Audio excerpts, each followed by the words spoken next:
caafimaadka ee dalka Koonfur Afrika ayaa soo saartay maalinnimadii shalay ahayd wax sun aysan ku jirin cunooyinkii yaryaaraa ay ku dhinteen carruurtii gobolka Qowteen isbuucyadii lasoo dhaafay. Waaxda ayaa sheegtay in baaritaan dheeraad ah ku sameeyaan walow qabyo uu yahay oo weli aan la dhammaystirin, isla markaana loo baahan doono baaritaan dheeraad ah aysan jirin wax toxic chemicals ah ama sunta dadka dishay inay ku jiraan cunooyinkaasi, sida warbaahinta ay xaqiijiyeen waa xubno ka mid ah waaxdaasi. We now shift our attention to this. No toxic chemicals were found in snacks that are believed to have caused the deaths of 6 Naledi children. This is according to environmental health practitioner Lucky Chianyise. He says investigations into the cause of death continues, but more manpower is needed.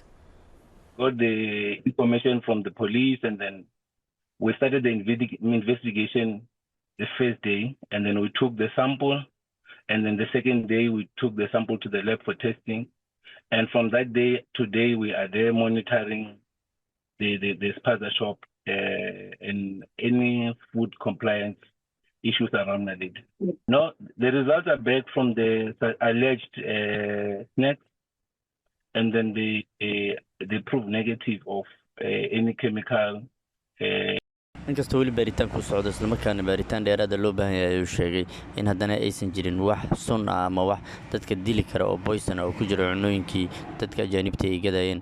Arrintan ayaa muddooyinkii ugu dambeysay waxay saameyn ku yeelatay gobollo badan oo dalka Koonfur Afrika ka mid ah, iyadoo lagu qasbay boqolaal ajaanib ah inay hantidooda iska rartaan, qaarna la boobay.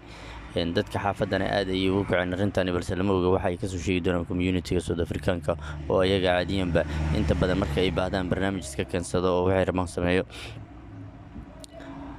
Hadalkan ayaa imaanaya xilli aad ay u kacsaneyd xiisadda ajaanibta ganacsiyada kula dalka Koonfur Afrika, walow arrintan waxay ka bedeli kartaa aan la ogeyn, isla markaana aanan la ogeyn inay ku laaban karaan dukaamadooda in kale mudaharaadyadii jireen ay baaji karto, balse waxaa la leeyahay weli wax cad oo hadda ay ku qancaan oo lasoo saaray ma jiro, sida ayagu ay dadka community-gu ay aaminsan yihiin. Arrintani warbaahinta Koonfur Afrika xal soo qaadatay, walow baaritaankani uu ahaa baaritaan hordhaca oo completely-ba uu sheegay mas'uulkii u hadlay waaxda caafimaadka dalka Koonfur Afrika inaan la dhammaystirin, isla markaana loo baahan yahay waxyaabo badan oo la dhammaystiro isla markaana dheeraad ah.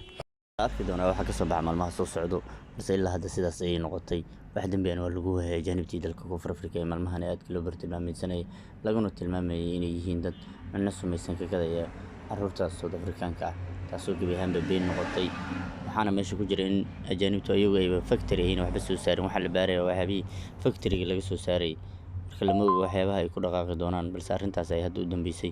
Wixii ka dambeeyana waa la isla arki doonaa. Cunnadii ajaanibta ee ciyaalka ay ku laadeen wax sunna kuma jirin, carruurtaasna meelo kale ay wax ka soo cuneen oo ay ku dhinteen. 6 ilaa 8 ayaa la sheegay inay dhimatay isbuucyadii lasoo dhaafay.